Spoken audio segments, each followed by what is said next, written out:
Нэг үе Хэвлийн сандаачигчдын очих дуртай газрын нэг болоод байсан эмгэнтийн ам руу өнөөдөр хүн зүгэлхээ болоод 5 жилийн нүрийг үдсэн байна. Саяхан л эмгэнтийн шанд гэж ус элбэгтэй газар айлууд тойрон бууж бэлчээр булаалдан юм л болдог байсныг одоо ч ярих хүмүүс захаасаа аваад олон байдаг. Монгол орноос Орос цэргүүд буцахтаа уг уулын амны дундах жижиг толгойн бэлд баахан юм булаад явсныг хүмүүс олж бие биентэйгээ уралдан ухаж тэр битгий хэл олзоо булаалдан хүн амны хэрэгч гарч байсан удаатай. Чухам яагаад өнөөдөр энэ нутаг эзгүүрсэн нь гүйдэлтэй холбоотой гин.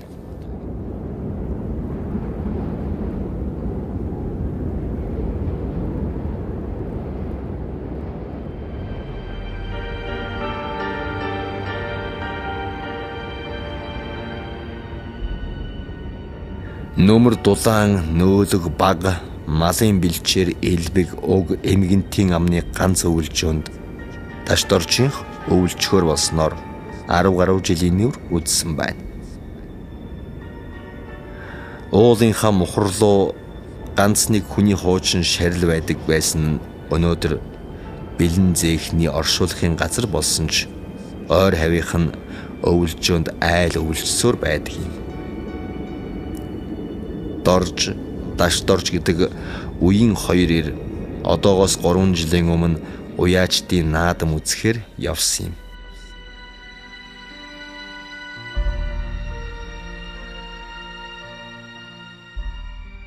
Хүй 7 худаг эмгэнтийн амны хооронд сайн даал 25 км.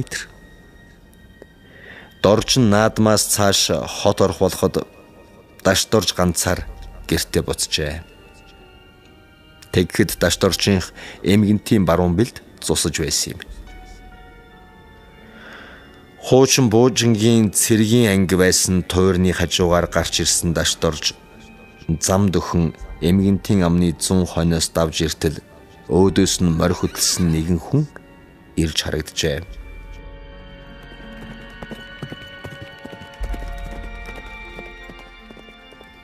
Цаг эрт байсан болохоор морьныхоо хөлийг амрааж тамхилъя.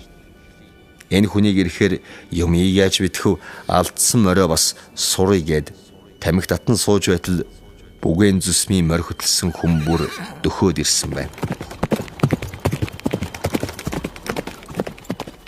Сайн ажиглавал эмэгтэй хүн байжээ. Бүр дөхөөд ирэхээр нь минь дус мэдэх санаатай хартал нэг л нүдэнд хүйтэн. Ахиулан харвал зэвхий саарл царайтай ус гизхэн ширэлдсэн хачин муухай хүн байсанд мэдж асууж чадлагүй дэмийл харсаар.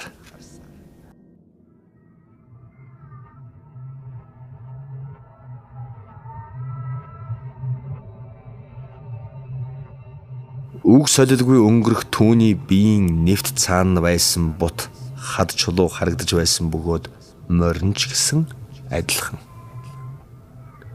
Морь хөдөлсөн нөгөө хүүхнийг өнгөрмөгц Дашдорж мордон эргэж харалгүй давхисаар гэртээ харжээ.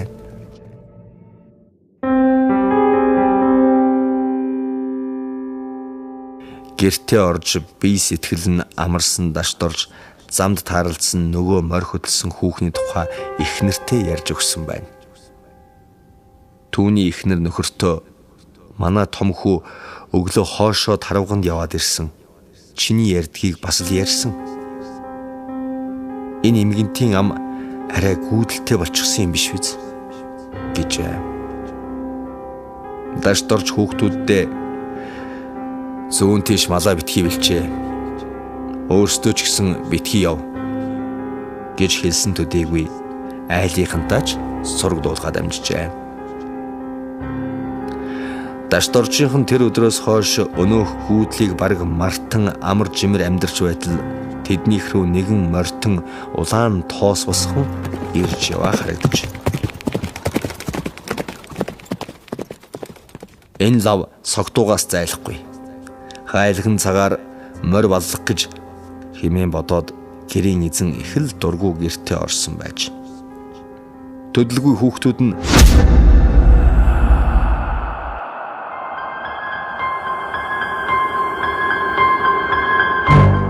"Аава, нөгөө хүн морины уяан дээр ирээд мориноосоо оочоод босохгүй байна. Ерөөсөө хөдлөхгүй юм" гэхэд дашторж явж очвол огт зүс үзээгүй 30 орчим насны залуу байжээ. Түүнд үнэртэй ус үнэртүүлэн байж сэргээвэл дөнгөж ухаан ормогцоо "Чөтгөр" гэж нэгсүрхий хашиграад дахин ухаан алдсан аж. Хаанхын хэн болохыг мэдэхгүй тул эмч байгаад тэтгэврт гарсан хөгшнийг авчирч үзүүлбэл ямар ч тусламж авч чадлагүй нас барсан байна.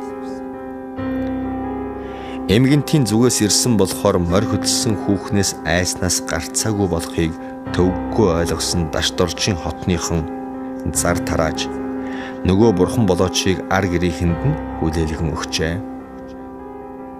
Муу юм модон улаатай гэдэг болохоор ар гэрийнхэн нь хот айлынхныг сэжиглэн задлан шинжилгээ хийлгэхэд гадны ямар нэгэн нөлөөгүй, харин үнхэлцэх нь айснаасаа болоод хагарсан байна гэж уншилжээ.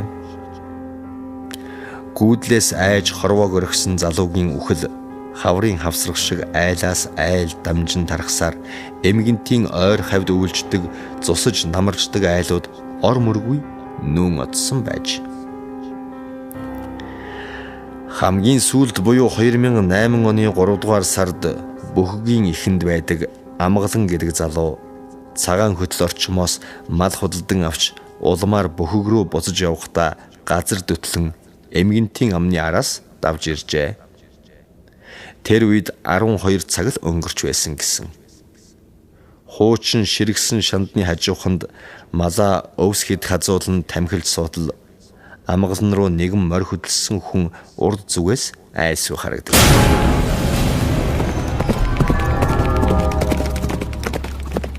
Тэр хавар бараг явж байгаагүй болохоор газар сайн мэдэхгүй. Туул голыг хялбархан гарч гарам мэддэхгүй байсан учраас юутайч уулзаж асууя гэж шийдэн тосож уулзахаар морио хөтлөн дөхтөл нөгөө морь хөтлсөн хүн гэв гинэт алга болчихж. Сормоосонд л юм наалцсан хэрэг гэж бодон нүдээ сайтраар чин хідэн малаа хөдлөгөхөөр явж байтал нөгөө морь хөдлсөн хүн гинэт хажуугаар нь гараад явчихсан байна. Ийм хурдан миний ард ирсэн баймааргүй юм гэж бодож байснаа гинэт чөтгөр гисэн бодол толгойд нь ороод ирж. Хүний нутагт яваа болохоор юмыг яаж мэдэх вэ?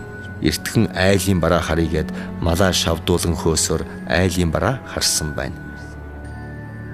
Айлд аяга цай ууж суух үедээ Амгалан замд харсан зүйлээ хэлтэл гэрт байсан хүмүүс ам уралдан тэнд ч тийм гүйдэлтэй, энд ч ийм гүйдэлтэй гэж ярьцгаасан байна.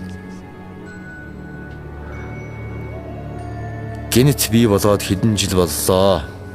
Чөтгөрөөс айж болдоггүй юм. Морь хөдөлсөн чөтгөрөөс айлгүй ам гарсандаа олзуурхан баярлах хэрэгтэй гэж Амгалан залууд тэр хот айдынхан хэлжээ. Аливаа сүнс гүйдэл чөтгөртэй хэрв таарах юм бол айж ерөөсөө болохгүй. Мөн эргэж харж бас болдгүй юм гэлээ.